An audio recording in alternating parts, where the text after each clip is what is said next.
Hola, muy buenos días. Para el día de hoy tenemos una charla de importancia en VIH. Vamos a ver unas consideraciones actuales. Esta charla está dirigida para los estudiantes y el personal que labora en el centro de IFIT. Mi nombre es Eric Rubio, yo soy médico epidemiólogo egresado de la Universidad del Tolima con un máster en VIH y actualmente cursando especialización en unidad de cuidados intensivos. La charla va a tener el siguiente orden. Vamos a tener un contenido en donde vamos a hablar de la introducción. Allí vamos a evaluar una parte muy general y unas definiciones acerca de lo que es el VIH. Posteriormente hablaremos de la parte epidemiológica, seguido del desarrollo de la enfermedad y por último enfatizaremos algo en cuanto a lo que es el diagnóstico tanto de persona mayor de 18 años y embarazadas, finalizando con pautas en el tratamiento y algunas condiciones en cuanto a profilaxis pre y posexposición. Tenemos en esta medida que el VIH por definición es el virus de inmunodeficiencia humana. Es un virus del tipo lentivirus de la familia Retrovirae.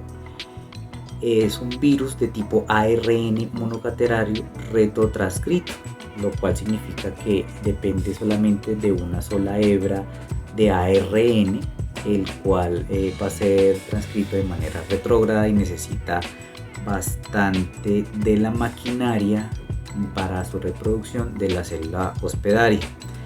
En la pandemia actual tenemos que van a haber dos tipos de infecciones del VIH.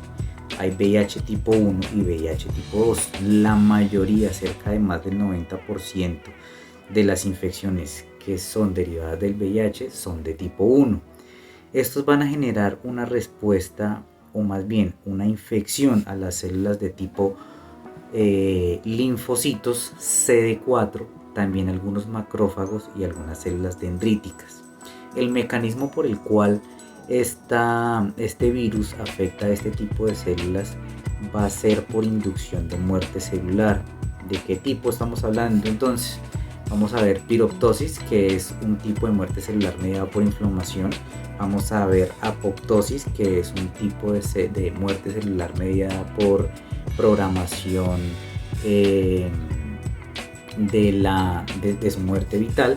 Y vamos a ver también una muerte viral directa inducida por las células infectadas, así como una muerte mediada por la respuesta inmune dada por células de tipo CD8. Todos estos mecanismos van a llevar a una disminución o una pérdida de la inmunidad celular, que va a conllevar un aumento en el tipo de susceptibilidad a infecciones, ya sea de tipo viral, bacteriano, por protozoos o por hongos. De igual forma va a haber una susceptibilidad mediada por una disminución de la respuesta a la inmunidad celular, que va a favorecer la aparición de tumores de comportamiento agresivo. ¿Sí? Se puede dar la concomitancia de una infección y una respuesta tumoral también. Cuando comenzamos a ver este tipo de infecciones, tanto de infecciones oportunistas como de tumores o de ambos al tiempo, vamos a ver que la enfermedad va a ser categorizada ya como el síndrome de inmunodeficiencia adquirida, que conocemos nosotros como SIDA. En cuanto a la historia de la enfermedad, ¿sí?, tenemos que el origen de esta va a estar ubicado hacia mediados del siglo XX, cerca de África Central. Es un virus que deriva de dos tipos de virus, ya sea, tiene dos orígenes, del virus símico de inmunodeficiencia.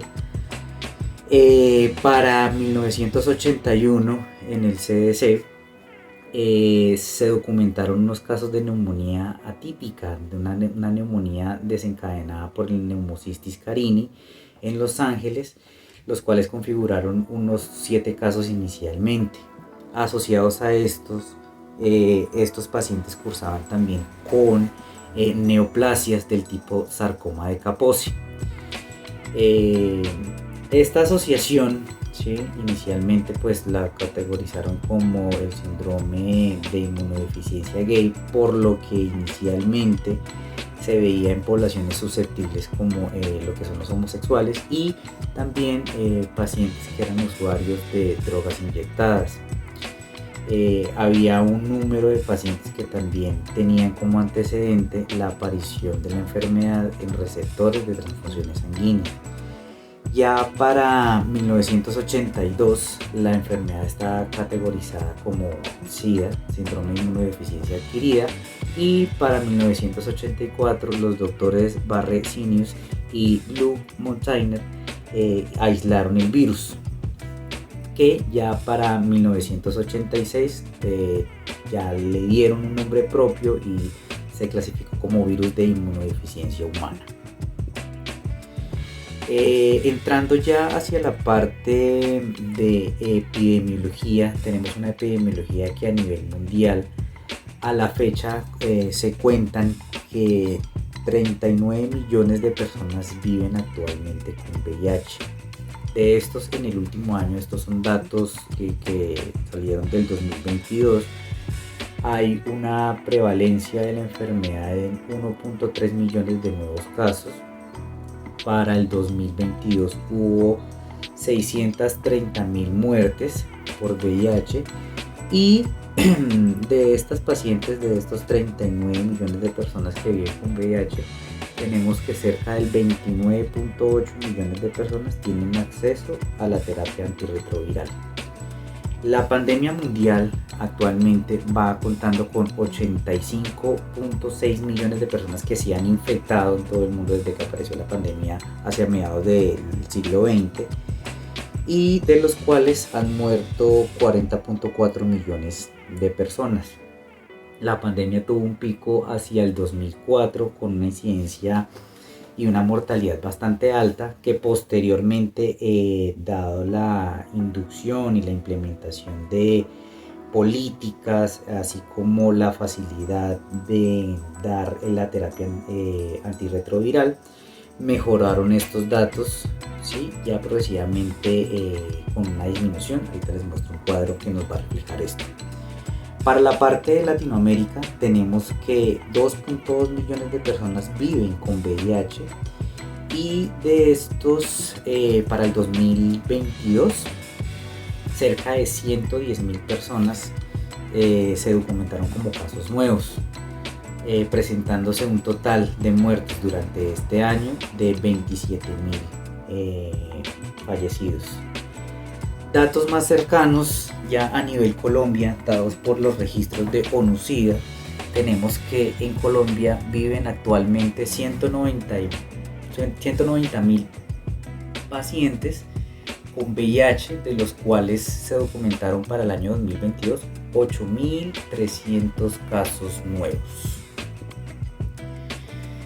En este recuadro vemos cómo estos valores porcentuales, tanto de prevalencia, tanto de tasa de mortalidad, tanto de infecciones nuevas, como de incidencia, vemos cómo va variando del 2000, 2005, 2010, 2021, 2022.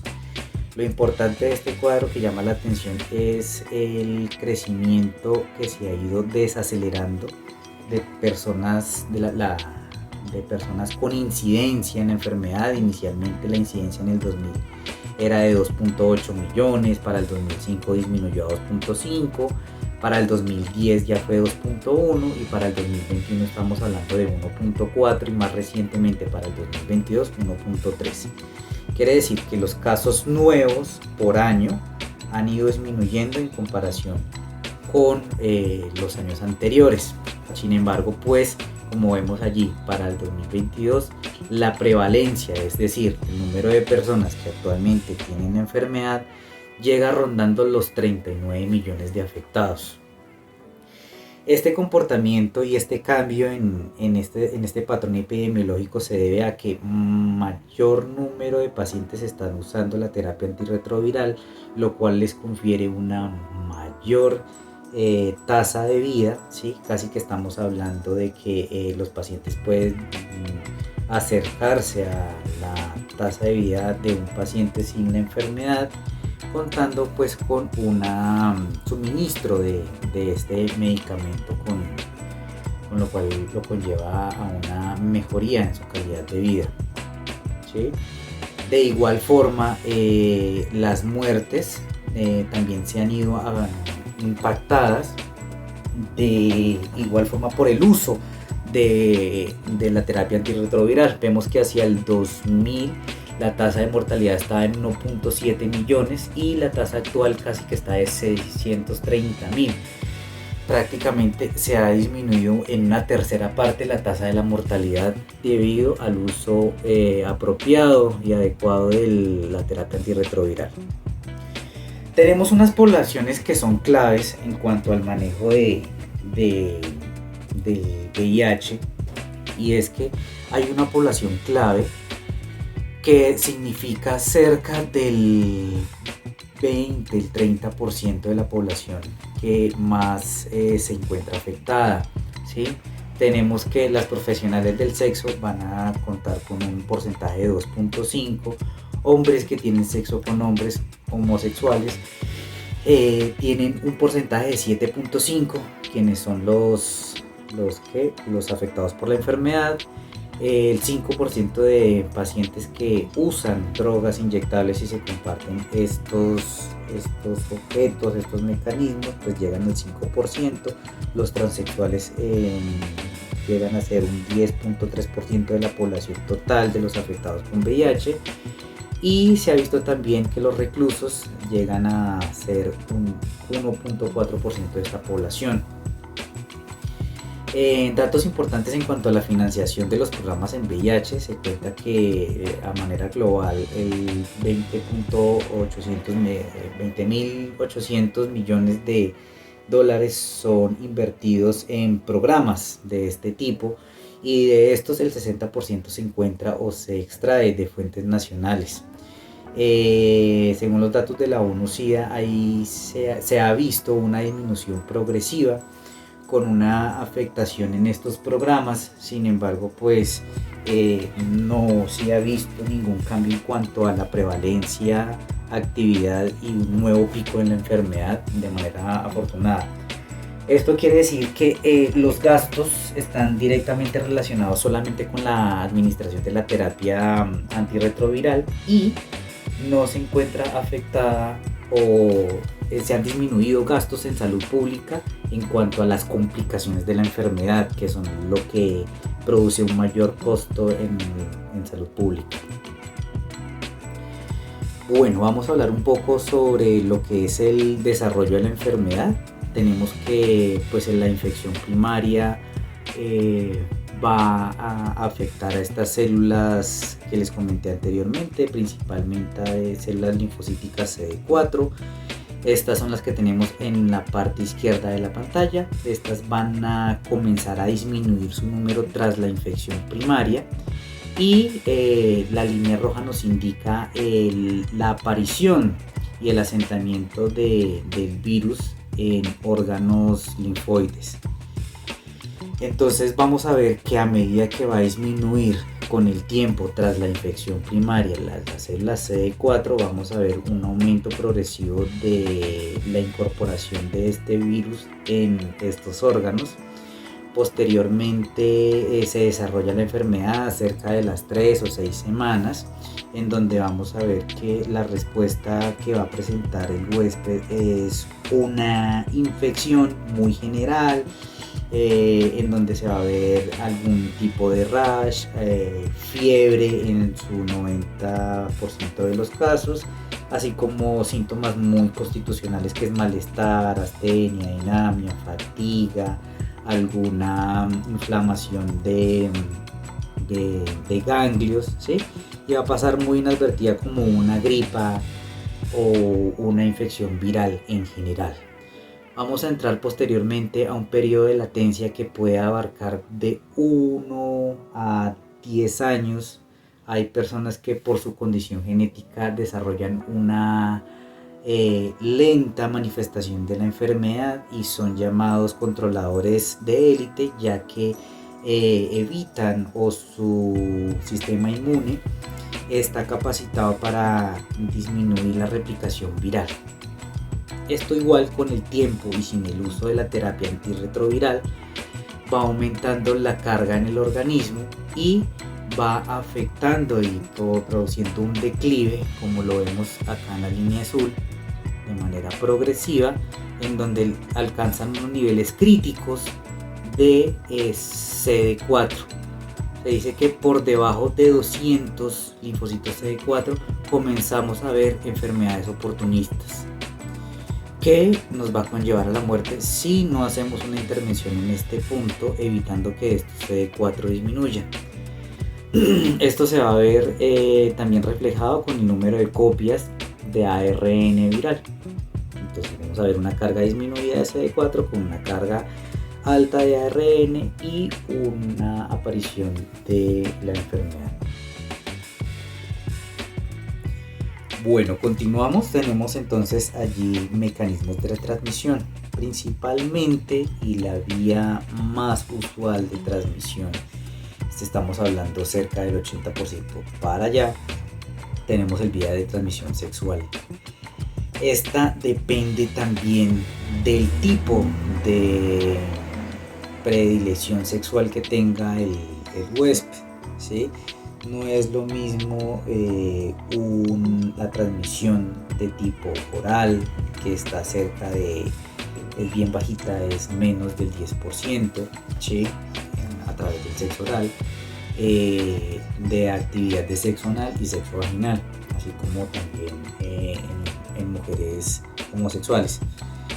Tenemos un tipo de transmisión que es el tipo vertical, a la cual pues la vamos a estar involucrada allí por el periparto, cualquier tipo de actividad en donde tenga contacto de fluido materno fetal, y también tenemos allí el cual se transmite a través de la lactancia, ¿sí?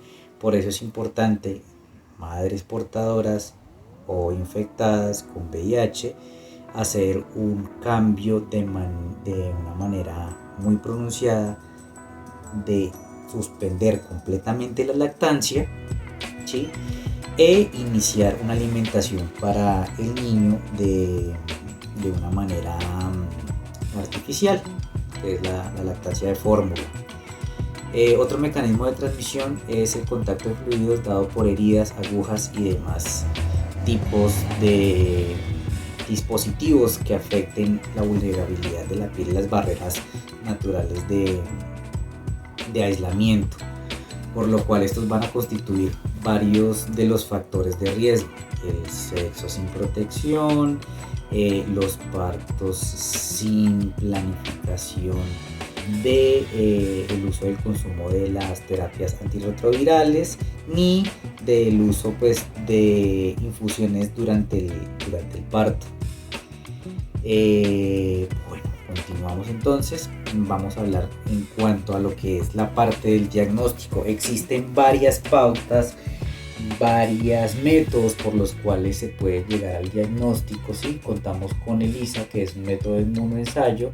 Tenemos la cuantificación de anticuerpos de VIH, VIH1, VIH2 y los antígenos P24, que es un componente de la membrana que cubre el virus, que nos lo ayuda a identificar, y una prueba que es el gold estándar, que es el Western Blot, ¿sí? Que es una prueba que lamentablemente dura bastante tiempo en salir. Estamos hablando de 1 a 3 semanas para evaluar un resultado, que pues limitaría entonces el campo de acción de las múltiples prácticas clínicas que pudiéramos tener y el impacto del inicio de las terapias.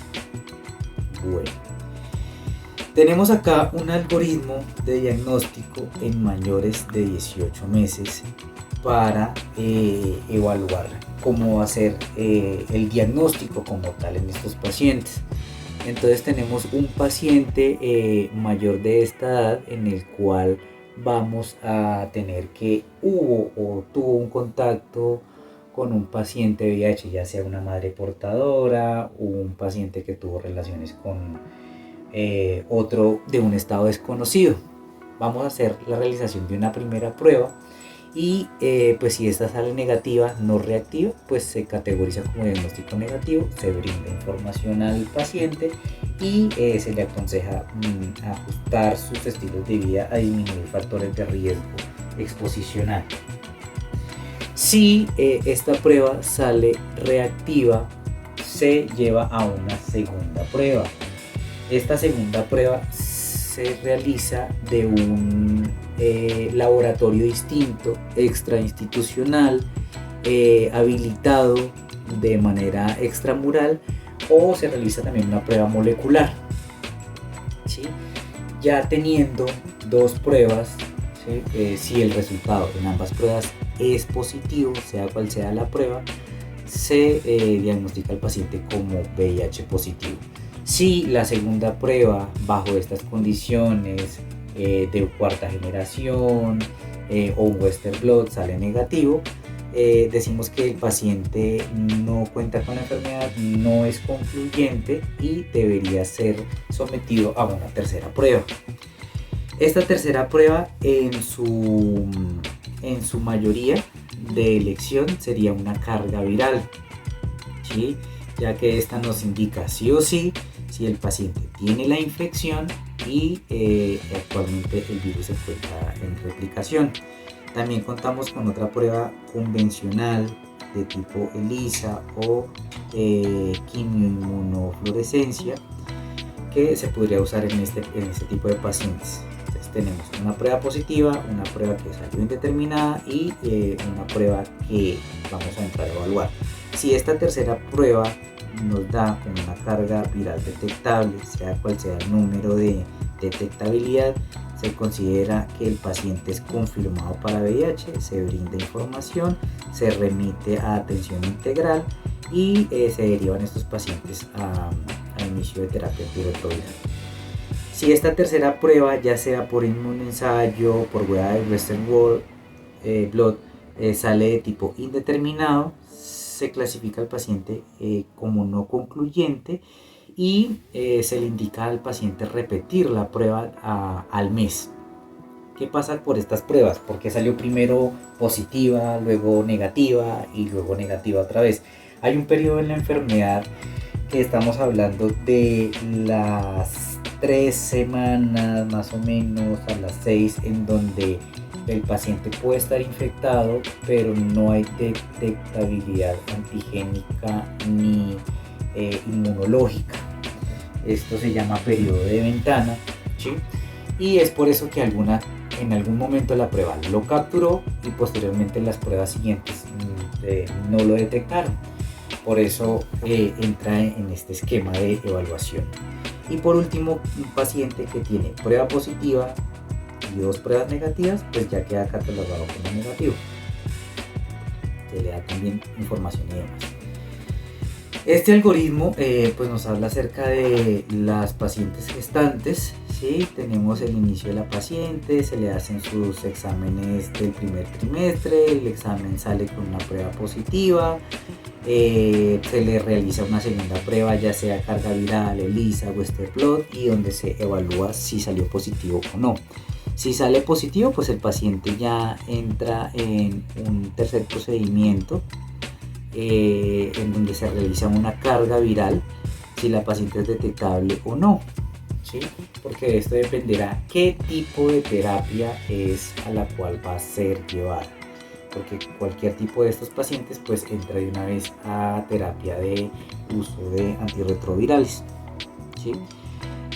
Cuando la tercera prueba por carga viral es indetectable, se dice que el diagnóstico no es concluyente y requiere una cuarta prueba, ¿sí? La cuarta prueba en determinar sería un Western blot o para descartar si hay una infección de virus tipo 2, que es el otro virus que les comentaba, que también causa la infección en el 10% de los pacientes. Si esta es negativa, pues se deja el diagnóstico negativo de la infección. Si nuevamente es indeterminada, no concluyente, y probablemente negativo. Bueno, en pacientes que han salido entonces gestantes con un resultado positivo, el segundo positivo y con una cuarta prueba de tipo indeterminado, vamos a tener estos pacientes con una terapia de profilaxis para la infección, ¿sí? Hasta evaluar cada 2 o cada 4 meses en cuanto está el índice de carga viral. La idea es que para el momento del parto la carga viral sea indetectable. Esto va a disminuir de manera considerable cualquier tipo de transmisión vertical de la infección. ¿Listo? Y pacientes pues que en la segunda prueba de negativo, pues obviamente lo enrutamos en el algoritmo de paciente que no tiene la infección, se le da su información y se deja la paciente en observación, de tal forma que pues sus ciclos o en sus periodos de análisis, pues estos pacientes van a estar regularmente controlados ya sea su trimestre que les corresponda. En cuanto al tratamiento, aquí vamos a hablar algo muy general, ¿sí? Porque no es necesario. Pautas en tratamiento hay bastantes tipos de terapia antirretroviral afortunadamente con los cuales se cuentan, y todos están dirigidos en base a una columna vertebral dependiendo de los antirretrovirales que se tengan a la mano y del perfil de este tipo de pacientes, ¿sí? Para las embarazadas tenemos un grupo muy especial de antirretrovirales, para pacientes en edad avanzada también, para pacientes con afectación renal también, y para pacientes con otras comorbilidades como afectaciones hepáticas, afectaciones de la densidad ósea, ¿sí? Cada uno de estos pacientes tendrá una terapia de elección. Esta tabla de las recomendaciones de guía de práctica clínica del VIH es la misma que se está implementando en las guías del 2022 para atención de la infección del VIH-Sida acá en Colombia. Recomendaciones 2014, las que tenemos aquí para el inicio de la terapia antirretroviral, ¿sí? Inicialmente se decía que independientemente del recuento de los linfocitos, si el paciente contaba con una infección grave o definitoria de VIH o en un estado avanzado de VIH, pues estos pacientes iban a ser sometidos a terapia antirretroviral. Pacientes con conteo de linfocitos menor a 500 células, a pesar de que estén asintomáticos, pacientes con conteo de linfocitos mayor a 500 células, pero que estén con alguna manifestación de las enfermedades o con infección con alguna patología de oportunismo, pues estos pacientes eran candidatos a inicio de terapia antirretroviral. ¿Qué dice la ONU-SIDA y las guías internacionales actualmente de manejo? Que independientemente del estado de la enfermedad, independientemente del conteo CD4, independientemente de la estadificación en el cual se encuentre el paciente, todo paciente que sea diagnosticado con VIH debería iniciársele su terapia antirretroviral antes de las 4 semanas después de su diagnóstico, ¿sí? Esto ha tenido un impacto bastante en lo que es la mortalidad y una disminución en la progresión de los estadios de la enfermedad, ¿sí? Estudios hablan que a pesar de que el paciente tenga una carga viral propia, controlada, unos linfocitos CD4 por encima de 500, existe un beneficio de cerca del 14% en la disminución de complicaciones de este tipo de pacientes. Acá tenemos algunos esquemas, unos regímenes preferidos y unos regímenes alternativos. Esto pues dependiendo bastante del perfil del paciente, como les comentaba, no todos somos iguales, algunos contamos con algunas patologías, alguna clasificación de riesgo cardiovascular más alto que otro y algunas enfermedades de base no tipo infeccioso, los cuales, como les comentaba, algunos tienen afectaciones hepáticas, algunos tienen afectaciones renales, algunos tienen afectaciones de la densidad ósea y Pues entonces allí tenemos algunos esquemas muy básicos, existen muchos más, ¿sí? Las combinaciones que se pueden realizar allí son bastantes, pero generalmente se utiliza un número de 3 antirretrovirales para realizar el esquema de terapia, ¿sí? Acá tenemos algunos regímenes, especialmente en mayores de 18 años, ¿sí? Algunos preferidos, otras alternativas. También en pacientes con edad gestacional, que esto es lo que se utiliza inicialmente, el dolutegravir, tenofovir, disopril fumarato y la entracitabina como régimen de predilección en pacientes embarazadas. Recomendaciones en cuanto a la prevención, y yo creo que la parte vital acá en la charla, ¿sí? Es que dado las vías y los mecanismos por los cuales se transmiten, el preservativo sería una piedra angular en cuanto a la prevención de la infección. Se habla con una tasa de prevención de cerca del 90 al 95%. ¿Y por qué no es 100%? Esto es debido a la utilización y de cómo abordamos el manejo del condón, ¿sí? A veces en cuanto al tipo de práctica sexual, el tipo de lubricantes que se utiliza, cómo se abre el empaque, el estado del empaque, la fecha de vencimiento del mismo, esto pues define ese 5 a 10% en donde pues el preservativo disminuye su efectividad, ya dado porque pues el uso, la manipulación junto a sustancias que son derivadas del petróleo, pues aumenta la permeabilidad de los poros del preservativo. Como lo vimos anteriormente, la vía parenteral era una de los mecanismos de transmisión. En esto, las recomendaciones para esto es que durante el uso de drogas, ya sea de tipo psicoactivo o de tipo farmacológico para algún tipo de patología que cuente el paciente, la idea es que solamente haya un uso exclusivo del paciente por parte de este tipo de dispositivos. Se ha hablado que la circuncisión también disminuye en gran medida la tasa de transmisibilidad. Se hablaba allí de la abstinencia y la monogamia como unos factores para recomendar la prevención, pero pues la actualidad y la realidad de los hábitos sexuales son bastante diversos. Entonces pues estos se tienen allí, pero todas las recomendaciones van dadas al uso del preservativo. Como les comentaba anteriormente, la tasa de transmisibilidad de la infección varía del tipo del hábito sexual. La mayor tasa de transmisibilidad de la infección se da por el tipo de sexo anal, sobre todo quien es receptivo de los fluidos, ¿sí? Y una tasa de menor transmisibilidad es en las prácticas de sexo oral, pero estas están condicionadas a lesiones, llagas y características inflamatorias que se tengan en la cavidad oral de estos pacientes. Por lo demás, sí hay una buena condición de la parte de la celularidad de la cavidad oral, la tasa de transmisibilidad caería por debajo del 1%. Sin embargo, pues nunca sabemos pues el estado general de la cavidad oral de las personas con las que pues nosotros tenemos el tipo de actividad o lo vemos.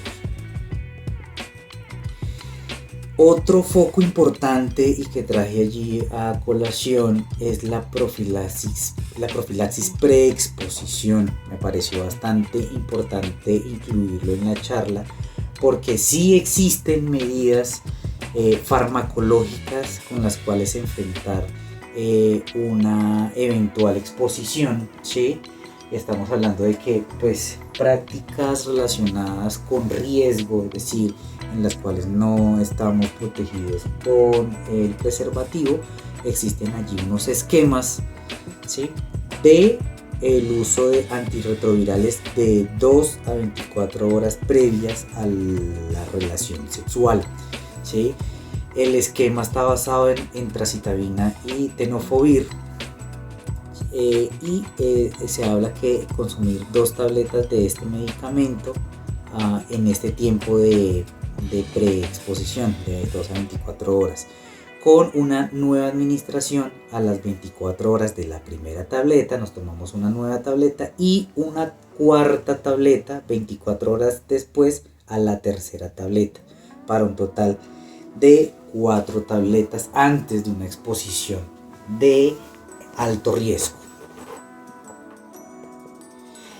En cuanto a profilaxis post-exposición, que esto lo vemos más bien acercado hacia la parte de exposiciones laborales, tenemos esquemas que van con un número de 3 antirretrovirales, todos en una sola toma, que se da cerca de 30 días después de la exposición. Es de importante resaltar que esta terapia tiene marcada actividad cuando el paciente, luego de la exposición, inicia esta terapia antes de las 72 horas. Podemos lograr una cobertura cerca del 95% hacia arriba de evitar la infección luego del uso de la profilaxis post-exposición. Estos son algunos de los esquemas que se utilizan allí. Y pues la importancia de traerlo en este momento es que sí existe la manera de prevenir la infección, ¿sí? Ya sea por profilaxis preexposición como postexposición, tras el inicio de los antirretrovirales, que va a evitar que desarrollemos la infección, ¿sí? Es bastante importante saber y conocer que tenemos y contamos con esas herramientas cuando hay una exposición de muy alto riesgo. Bueno, esto es todo. Les doy de antemano muchísimas gracias por la atención y cualquier duda, cualquier inquietud estaríamos hablando. Muchísimas gracias.